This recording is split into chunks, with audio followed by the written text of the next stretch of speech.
Okay, आप लोग को नजर आ रहा है सबको? होपफुली। Yes sir. ओके, तो हम Yes, लोग sir. ये आप देख रहे हैं कि ये आपका सेमेस्टर 3 का सिलेबस है, जो कि आप लोगों के पास सबके पास होगा ही। इस सिलेबस में आप ये देख सकते हैं कि जो पेपर 4 जिसे हम कहते हैं, या आपका इस साल का पेपर 1 ही आप समझिए उसको। पेपर 4 में 4 यूनिट हैं, जिसमें पहला पार्ट आपको पांडे सर पढ़ा रहे हैं, और ये आपका सेकेंड यूनिट है जिसको हम लोग आज स्टार्ट करेंगे, यानी systematics taxonomic study of the following families and their economic importance. तो अगर आप देखिए तो इसमें आपकी 25 डाइकॉट की फैमिलीज और 4 मोनोकॉट फैमिलीज हैं। बहुत ज्यादा है सिलेबस, इस वजह से हम लोगों को तेजी से चलना होगा, और ये भी देखना पड़ेगा हम लोगों को कि जो फैमिलीज एक जैसी हैं हम उनको साथ में टेकअप करेंगे, माइनर डिफरेंसेस को हम लोग नोट करते हुए चलेंगे। बेटर होगा अगर आप लोग कहीं पर नोट भी करते चलें। बाद में जो पूरा लेक्चर है उस लेक्चर को हम आप लोगों के पास पीडीएफ बनाकर भी भेज देंगे और यूट्यूब पे अपलोड भी कर देंगे, तो जो लोग आज अटेंड नहीं कर पाए हैं वो लोग भी बाद में लेक्चर को देख सकते हैं। तो इन फैमिलीज को अगर हम देखें तो बेंथम एंड हुकर क्लासिफिकेशन क्या आप लोगों को पढ़ा दिया है पांडे सर ने? क्या आप लोगों को बेंथम एंड हुकर क्लासिफिकेशन पढ़ा दिया गया है? यस सर, यस सर, पढ़ा दिया गया। Okay, Bentham and Hooker classification के हिसाब से आप लोगों को ये पता होगा कि बेंथम एंड हुकर ने 3 मेन ग्रुप्स में डिवाइड कर दिया था प्लांट्स को, और वो थे डाइकॉट, मोनोकॉट और जिम्नोस्पर्म। तो जिम्नोस्पर्म की अभी हम बात यहाँ पर नहीं करेंगे, हम सिर्फ बात करेंगे डाइकॉट और मोनोकॉट की, क्योंकि वो फैमिलीज ही आपके कोर्स में है। और इसको लेकर जब हम चलते हैं तो हम देखते हैं कि डाइकॉट्स को उन्होंने 3 मेन ग्रुप में डिवाइड किया हुआ है बेंथम एंड हुकर ने, जिसको कहते हैं हम पॉलीपेटिली, गैमोपेटिली और तीसरी मोनोक्लेमाइडी। करेक्ट। तो अब इसमें अलग अलग में कौन सी फैमिलीज आपको पढ़नी है वो मैंने यहाँ पर सेपरेट कर दिया है। ये वाला भी हम आप लोगों को दे देंगे, आपके पास रहेगा, तो आपको पता रहेगा कि कौन सा किस फैमिली में। देखिए पॉलीपेटिली, जैसा कि उन्होंने बताया, डाइकॉट ही हम ले लें सबसे पहले। जो मेन डिफरेंस है कि डाइकॉट में आपको हमेशा रेटिकुलेट वेनेशन मिलेगा, फ्लावर्स जो है वो पेंटा और टेट्रामेरस, यानी या तो 5 पेटल सेपल वाले होंगे या 4 पेटल सेपल वाले होंगे, और एम्ब्रियो में 2 कॉटिलेडन होगा ना। जैसे आप मटर का अगर दाना खोलिए तो 2 कॉटिलेडन आपको नजर आते हैं, इसी प्रकार से 2 कॉटिलेडन्स आपको यहां पर भी नजर आएंगे। ठीक है। अगर हम मोनोकॉट की बात करते हैं तो यहां पर मोनोकॉट्स में आपको पैरेलल वेनेशन नजर आता है रेटिकुलेट वेनेशन की जगह, और जो फ्लावर्स होते हैं वो फ्लावर्स आपको मिलते हैं ट्राइमीरस, यानी 3 पेटल 3 सेपल, इस तरह से। और पेटल सेपल के बजाय जनरली यहाँ पर क्या होता है, यहाँ पर आपको एक कंटिन्यूअस पेरियांथ टाइप का स्ट्रक्चर दिखाई देता है, जो पता नहीं चलता कि पेटल है या सेपल है। तो वो ऐसा यहाँ पर भी आपको मिलता है, और एम्ब्रियो में 1 कॉटिलेडन होता है। जैसे आप देखिए गेहूं या मक्का, अगर आप एक दाना निकालिए तो एक सिंगल आपको दाना मिलता है, उसमें आपको 2 कॉटिलेडन, 2 टुकड़े नहीं मिलते। उसमें उन्होंने डाइकॉट में पॉलीपेटिली ले लिया, जहां पे मेन कैरेक्टर यही है कि पेटल सेपल डिस्टिंक्ट होने के साथ फ्री हैं। तो पहला अगर हम लेते हैं इस सीरीज को, यानी पॉलीपेटिली को, तो हम ये पाएंगे कि यहाँ पर आपको मिलता है सीरीज, सॉरी ये क्लास है। इसको जब हम देखते हैं तो यहाँ पर हमको 3 ग्रुप्स में इन्होंने डिवाइड इसको कर दिया है, थैलेमी फ्लोरी, डिस्की फ्लोरी और कैल्सी फ्लोरी।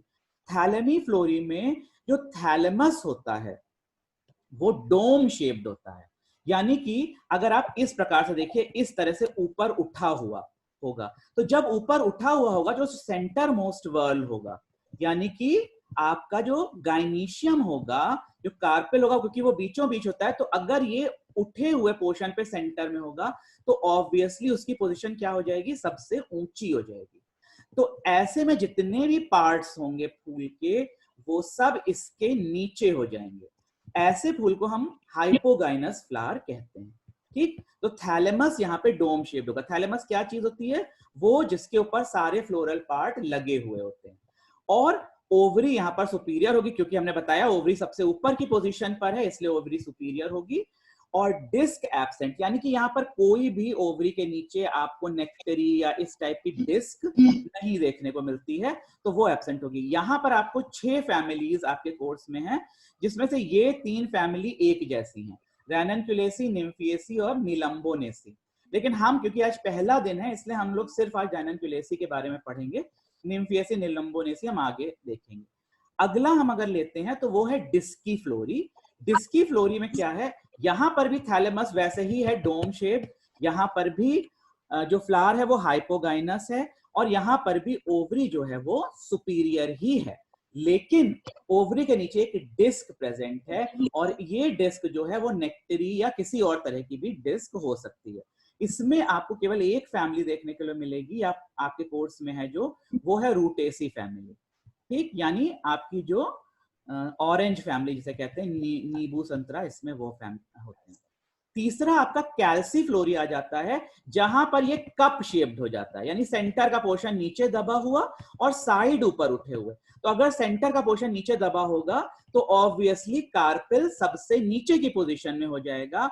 इस प्रकार से फ्लावर जो हैं वो कहलाएंगे एपिगाइनस कहलाएंगे या पेरीगाइनस कहलाएंगे। अगर बराबर की पोजीशन पे होता है तो एपी या पेरीगाइनस फ्लावर आपको कहलाएंगे।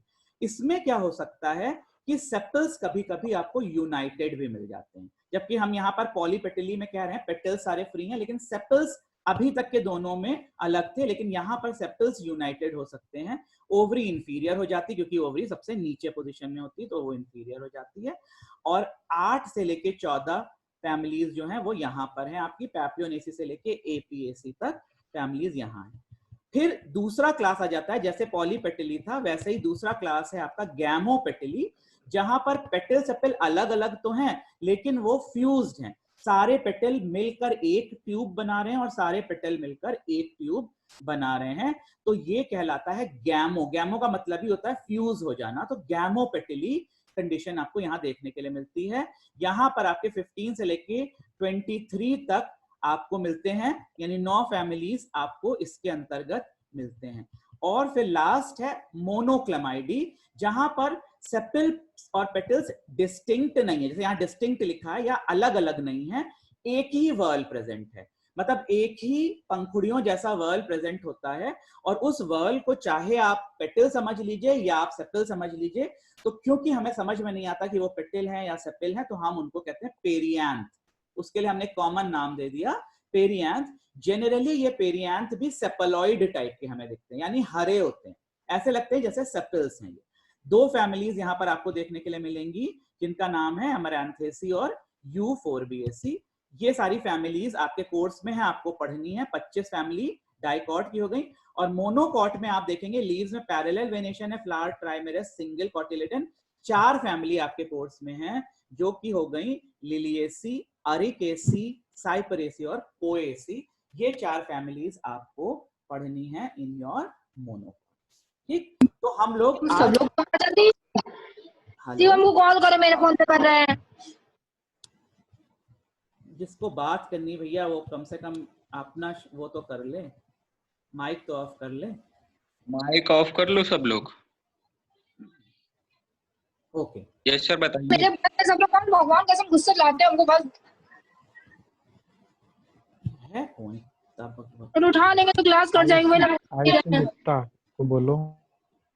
चलिए मैंने मार कर चुका है सर, कोई आयुषी गुप्ता है? सर आयुषी गुप्ता है कोई? चलो कोई बात नहीं है, चलिए हम फिर से करते हैं। अब हम आ जाते हैं सीधे फैमिली पर। तो देखिए पहली जो फैमिली हमारी है that is known as Ranunculaceae family.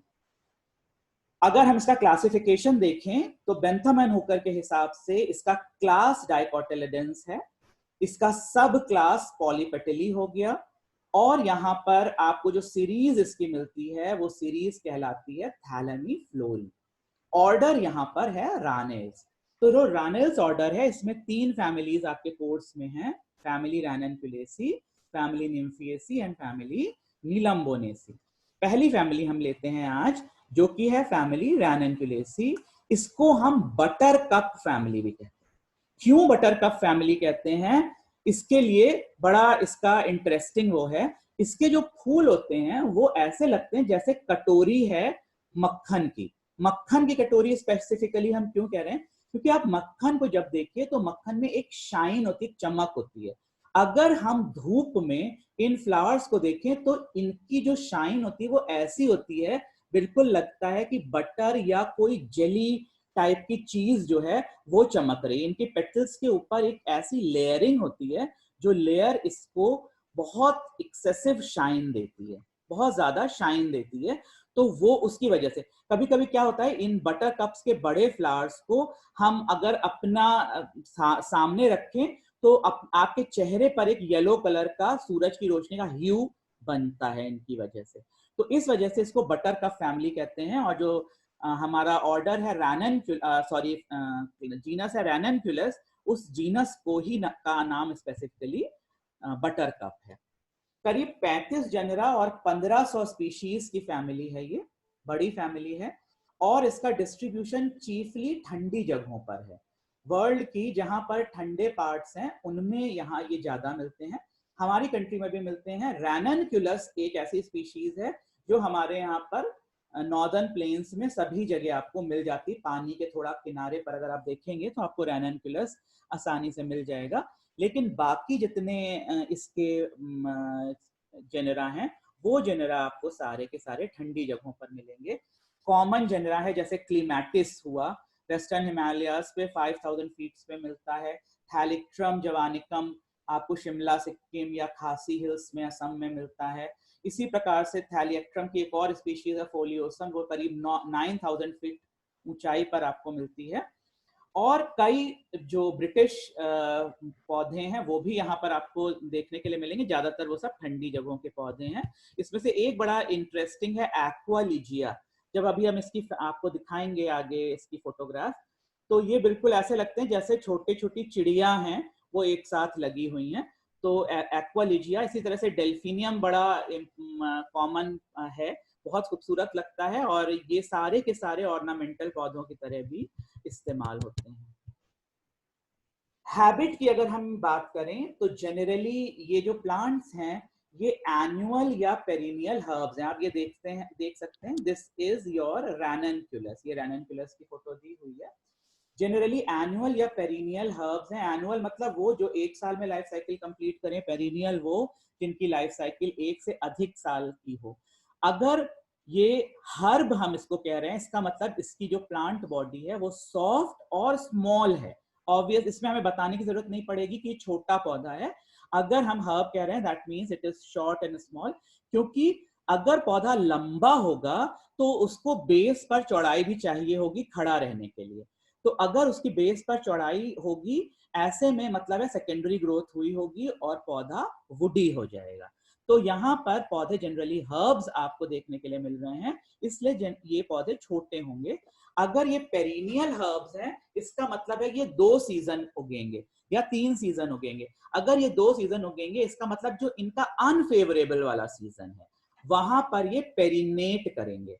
पेरिनेट मतलब पूरा का पूरा पौधा इनका मर जाएगा और कोई पार्ट इनका ऐसा रह जाएगा जो पार्ट इनको सेव करेगा या इनका पेरिनेशन या इनको एक सीजन को टाइड ओवर करने में मदद करेगा। जनरली ये काम इसकी रूट्स या राइजोम्स करती हैं, तो वो पेरिनेट करने में हेल्प करती हैं। ऐसा आपको रैननक्यूलस एकोनिटम या पियोनिया सब में देखने के लिए मिलता है। यहाँ पर आपको जनरली टैप रूट सिस्टम मिलता है, लेकिन कुछ ही समय के बाद टैप रूट एडवेंटिशियस रूट से रिप्लेस हो जाती है।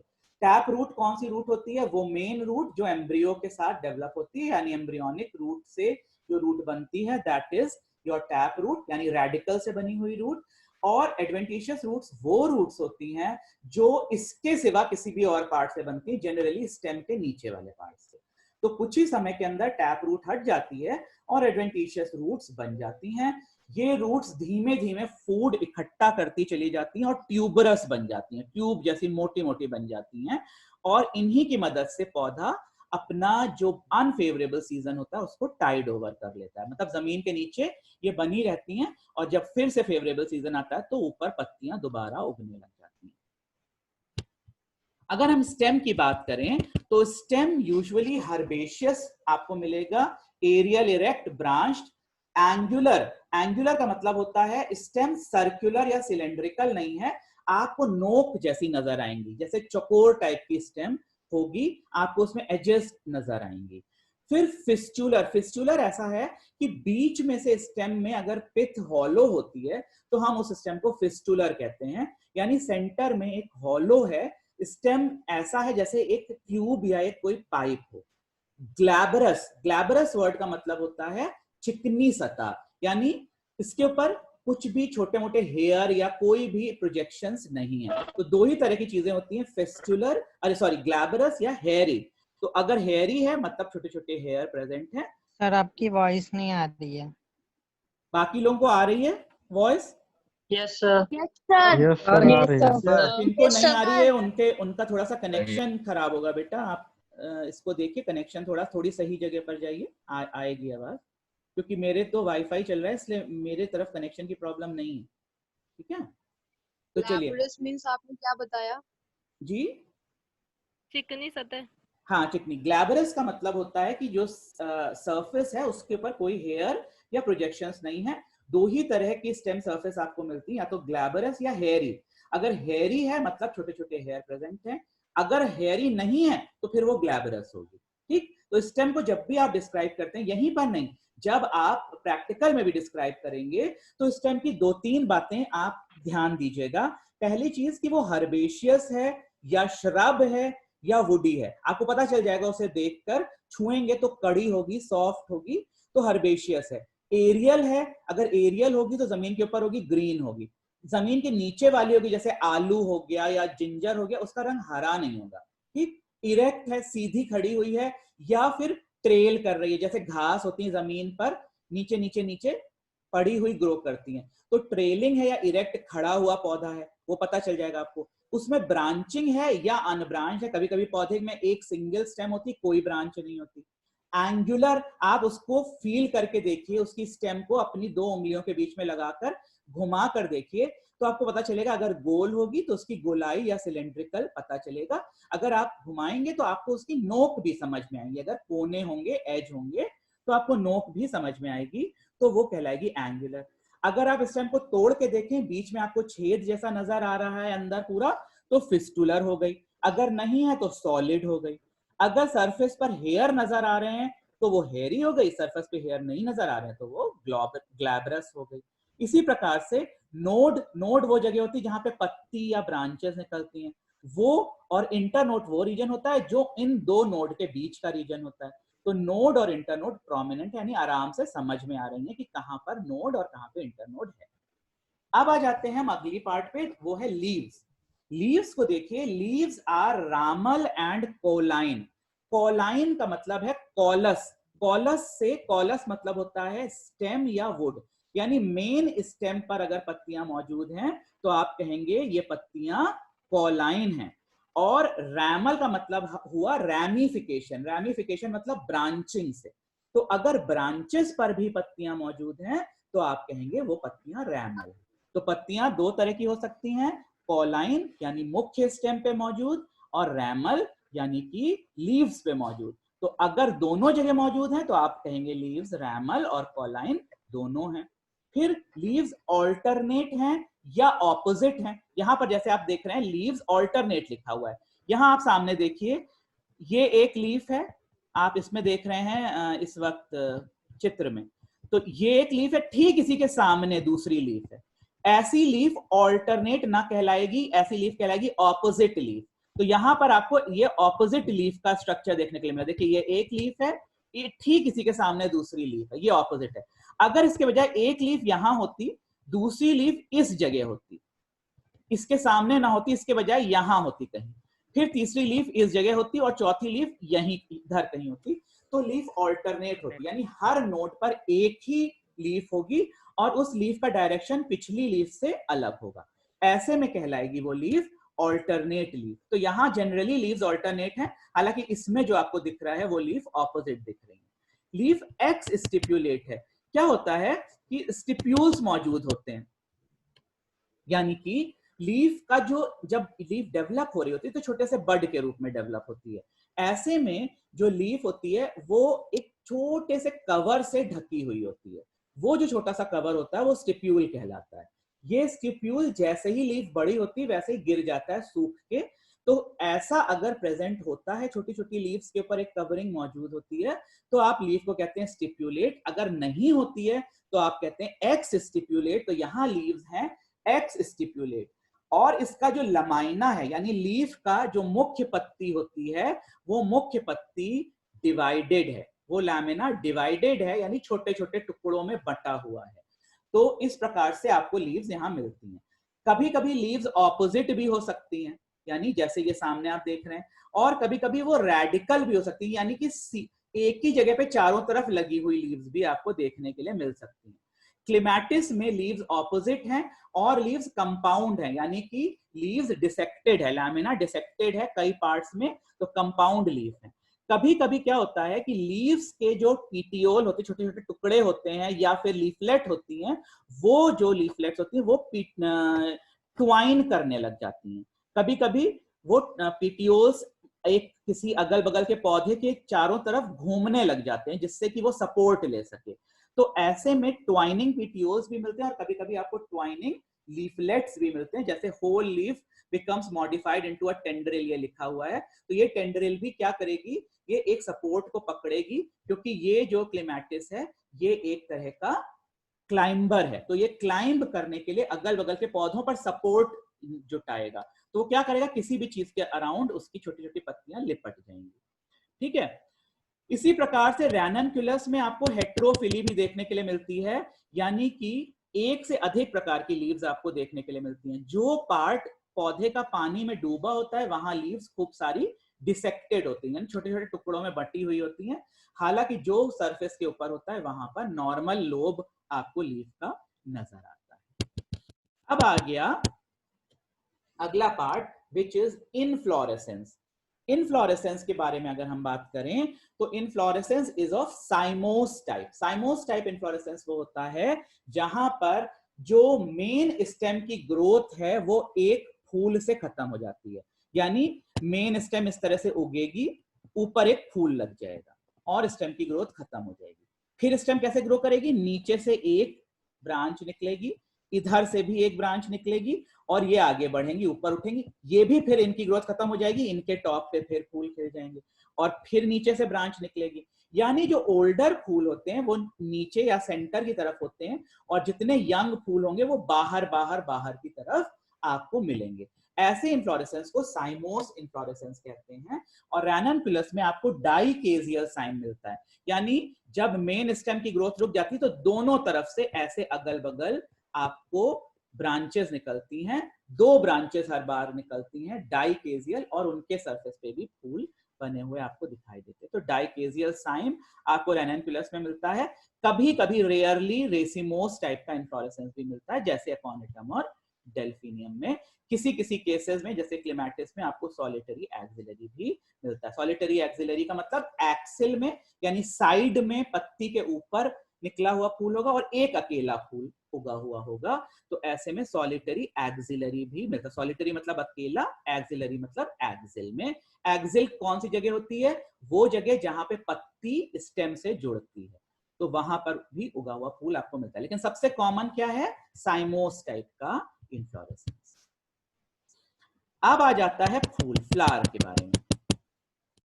देखिए, द फ्लावर्स आर पेडिसेलेट। पेडिसेल आप सबको पता है, फूल की जो डंडी होती है, जो फूल की नीचे की डाली होती है जिस पर फूल लगा हुआ होता है, वो कहलाता है पेडिसेल।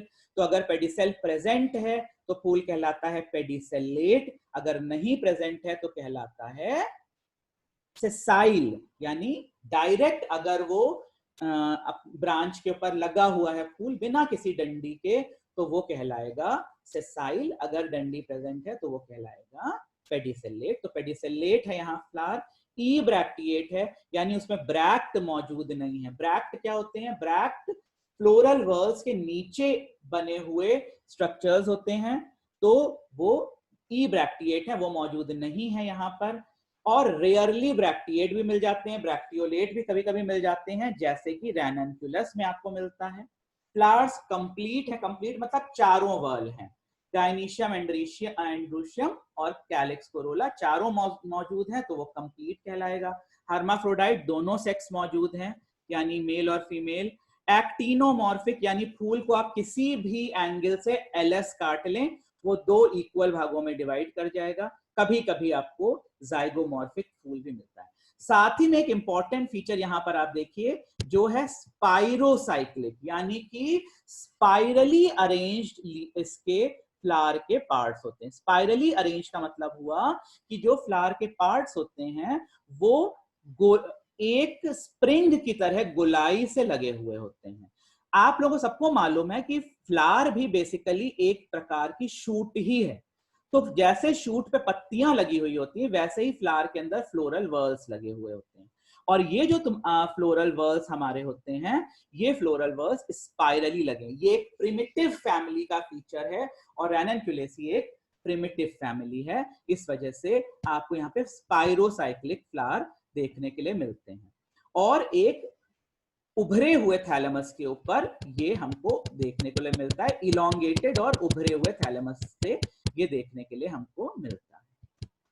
ये क्या इसमें ये चित्र बना कोई रहा है, ये क्या हो क्या रहा है? ये इसको रिमूव करिए और वरना कल से हम क्लास लेंगे नहीं। तुरंत हटाइए ये जो भी कर रहा है। बना रहा बेकार में सर। ये कौन बना रहा है? इस व्यक्ति का पता नहीं बना सकता है। इसको हटाइए वरना कल से हम क्लास नहीं लेंगे। अगर आप लोगों को क्लास नहीं करना है तो बताइए, हम अभी क्लास बंद करें। इसको इमीडिएटली रिमूव करिए जो भी कर रहा है, इसको सारे रिमूव करिए जितने भी हैं।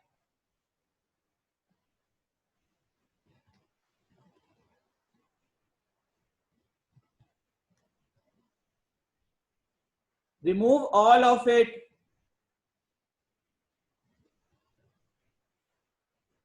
आप लोग मुझे ये पता लगा के बताइए कि ये कौन कर रहा है? सर ये रोज ही कोई करता रहता है इसे। ये रोज ही कोई करता रहता है, ठीक है। यस सर, यस सर, ये तो रोज का है सर। तो आप लोगों को ये पता नहीं चल रहा है कि कौन कर रहा है? नेम लिख कर नहीं सर, आता है सर जब कोई करता है। नेम कोई करता है तभी नाम लिख के आता है सर। हाँ चलिए आप लोग चेक करिए कि ये कौन कर रहा है, क्योंकि अगर ये पता चल जाएगा मुझे कि ये कौन कर रहा है, कल से अगर ये किसी भी टीचर के में हो और आप लोग को नाम पता चल जाए, आप लोग श्योर रहिए वो बच्चा क्लास के नहीं कॉलेज के बाहर होगा। 101% वो कॉलेज के बाहर होगा अगर मुझे पता चल गया ये कौन कर रहा है। तो ध्यान दीजिएगा, जो भी कर रहा है वो ध्यान रखे कि अगर पता चल गया ये कौन कर रहा है तो वो कॉलेज के बाहर होगा सीधे। अब यहां पर देखिए ये आपको एक रैननक्यूलस का फ्लावर दिखाई पड़ रहा है और आप देखिए कि ये जो इसके पेटल सेपल्स हैं ये सब गोलाई से लगे, इतने सारे एंथर्स हैं, ये एक स्प्रिंग की तरह ऊपर ऊपर ऊपर की ओर लगे हुए आपको मिलते हैं। तो ये इस फ्लावर की एक प्रिमिटिव नेचर को इंगित कर रहा है। जितना फ्लावर बड़ा होगा, जितने ज्यादा फ्लोरल पार्ट्स होंगे, उतना फ्लावर आपको प्रिमिटिव होगा, इस बात की आपको गारंटी होनी चाहिए। देन आप देखिए यहाँ पे कैलिक्स 5 हैं, फ्री हैं, पॉलीसेपलस हैं, पॉलीपेटली क्योंकि है यहाँ पे तो सेपल्स भी फ्री हैं और पेटल्स भी फ्री हैं। क्विंटेंशियल एस्टिवेशन है, यानी कि अगर आप एस्टिवेशन को आप एस्टिवेशंस पढ़ लीजिए आप लोग सारे, क्विंटेंशियल, इम्ब्रिकेट, वैल्वेट, सारे प्रकार के एस्टिवेशंस आप लोगों को पता होने चाहिए ताकि आप देखते ही इसको पहचान जाए, ठीक है। तो imbricate aestivation, quincuncial aestivation, valvate aestivation, है ना, ये सारे के सारे एस्टिवेशन और ट्विस्टेड, ये सब आपको यहाँ पर देखने के लिए मिल जाते हैं। तो यहाँ पर आपको इस प्रकार से सेपल्स का एक पार्ट अंदर एक पार्ट बाहर, इस तरह से आपको सेपल्स का जनरली देखने के लिए मिलता है और पेटल्स में भी यही कंडीशन आपको देखने के लिए मिलती है। कलरफुल है, अगर कोरोला की हम बात करें तो Corolla is very colourful, petals बहुत चमकदार हैं। इसकी चमक का रीजन ये है कि ये इंसेक्ट्स को अट्रैक्ट करता है और यहाँ पर पॉलिनेशन के लिए एंटोमोफिली है। एंटोमोफिली का मतलब ये है कि इंसेक्ट्स यहाँ पर पॉलिनेशन करते हैं। इंसेक्ट्स को अट्रैक्ट करने के लिए इनके पास कलर एक बहुत बढ़िया, या महक या फिर कोई तरह का सिक्रीशन बहुत बढ़िया साधन होता है। इंसेक्ट्स इसको देखकर अट्रैक्ट होते हैं और इनकी तरफ आते हैं, इनसे छूते हैं और इनकी बॉडी पे पॉलन लग जाता है जो दूसरे को करते हैं। ये जो मेथड है पॉलिनेशन का, ये भी एक बहुत प्रिमिटिव मेथड है और इस प्रकार से ये कैरेक्टर भी इसको प्रिमिटिव बनाता है।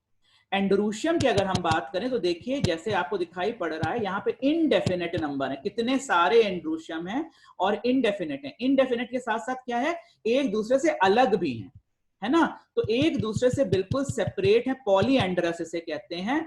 और साथ ही साथ ये हाइपोगाइनस है, यानी उस जो सेंटर में इनका कार्पेल है उसके ये नीचे है। अगर हम हर एक एंथरलोब की बात करें तो डाइथीकस है, यानी दो पार्ट से मिलकर बना हुआ है, दो चेंबर से मिलकर बना हुआ है।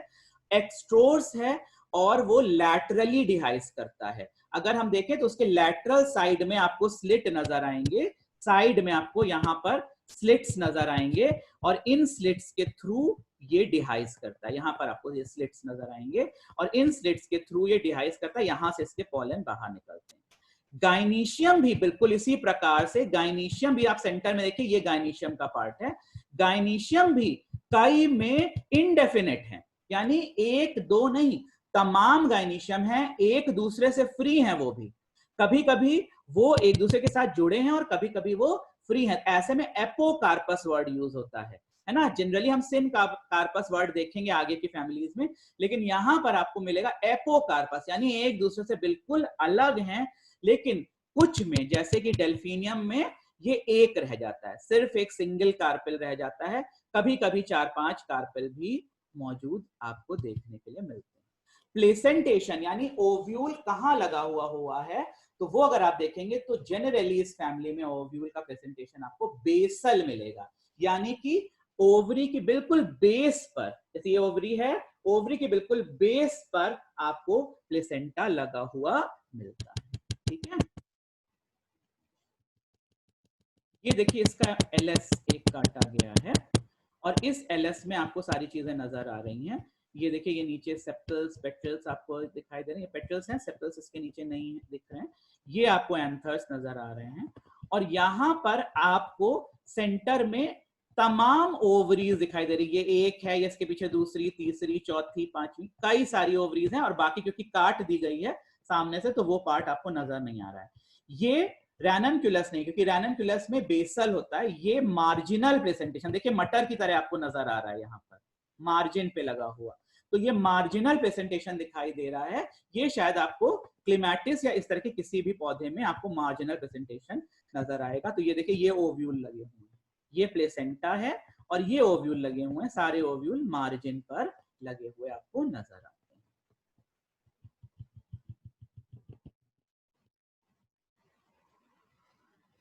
अब आ जाता है पॉलिनेशन।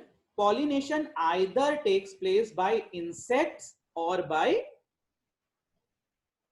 विंड, रेयरली विंड के द्वारा, लेकिन ज्यादातर इंसेक्ट्स। क्यों? क्योंकि इतने बड़े बड़े फूल बने हुए हैं। ये भी इस फ्लावर की एक प्रिमिटिव कैरेक्टर को शो करता है, जैसे मैंने आपको बताया। फ्रूट यहाँ पे इटैरियो ऑफ एकीन्स आपको मिलता है, यानी बहुत सारे छोटे छोटे आपको, हर क्योंकि ओवरी अलग है इसलिए बहुत सारे छोटे छोटे फल एक साथ लगे हुए मिलते हैं। इटैरियो ऑफ एकीन्स या इटैरियो ऑफ फॉलिकल्स आपको देखने के लिए मिलता है, कभी कभी कैप्सूल, कभी कभी बेरी, लेकिन जो कॉमन है इसका वो है इटैरियो ऑफ एकीन्स आपको देखने के लिए मिलता है। यहाँ पर जो सीड है उनमें एक एम्ब्रियो बहुत छोटा सा होता है और एंडोस्पर्म भी उसमें मौजूद आपको देखने के लिए मिलता है, यानी seeds are endospermic. Generally dicots में एंडोस्पर्मिक सीड्स नहीं होते हैं, लेकिन प्रिमिटिवनेस की वजह से यहाँ पे एंडोस्पर्मिक सीड दिख रहे हैं। ये फ्लोरल फॉर्मूला देखिए, एक्टिनोमॉर्फिक का ये सिंबल है, ये हर्माफ्रोडाइट का है, ये मेल, नीचे फीमेल प्लस लगा हुआ है। ये है आपका कैलिक्स, के से सिंबल से डिनोट होता है, 5 है, कोरोला 5 है, सी से डिनोट होता है। एंड्रूशियम इनडेफिनेट है और गाइनीशियम भी इनडेफिनेट है। अगर ये यूनाइटेड होते तो हम इनके बाहर ब्रैकेट लगाते, यहाँ पे भी ब्रैकेट लगाते, लेकिन ये सब फ्री हैं, अलग अलग हैं, इसलिए हमने किसी के बाहर ब्रैकेट नहीं लगाते। ये रैननक्यूलस का है। इसी तरह से डेल्फिनियम का है, जहां पर केवल एक अंतर है कि ओवरी जो है वो सिंगल है। अब हम आपको ये चित्र दिखा दें, ये देखिए ये एक्वालिजिया है। आप देख सकते हैं कि जैसे लग रहा है छोटे छोटे चिड़िया या हंस टाइप के लगे हुए हैं। दिस इज एक्वालिजिया, बहुत खूबसूरत पौधा है। ये क्लेमाटिस की बेल है, छोटे छोटे सफेद फूल हैं, इसमें पेटल नहीं होते, सेपल नहीं होते हैं, सिर्फ सफेद पेटल्स होते हैं। ये आपको डेल्फिनियम दिख रहा है, इसके लंबे लंबे गुच्छे होते हैं इस तरह के और बहुत रंगों के होते हैं। आप नेट पे डाल के देखिएगा डेल्फिनियम, बहुत खूबसूरत होते हैं और फॉरेन में ये ऑर्नामेंटल फूलों की तरह इस्तेमाल किए जाते हैं। ये इसका डायग्राम और ये सारी फ्लोरल डायग्राम और ये सारी चीजें हम लोग नेक्स्ट टाइम पे इसको कंटिन्यू करेंगे, क्योंकि अब बहुत कम समय बचा रह गया है। इसको कंटिन्यू करेंगे और इसी के साथ हम निलंबोनेसी और निम्फिएसी भी इसको डील करेंगे। तो आप लोग सभी लोग को जो भी क्वेश्चंस हैं आप बना के रखिएगा, नेक्स्ट बार हम लोग उसको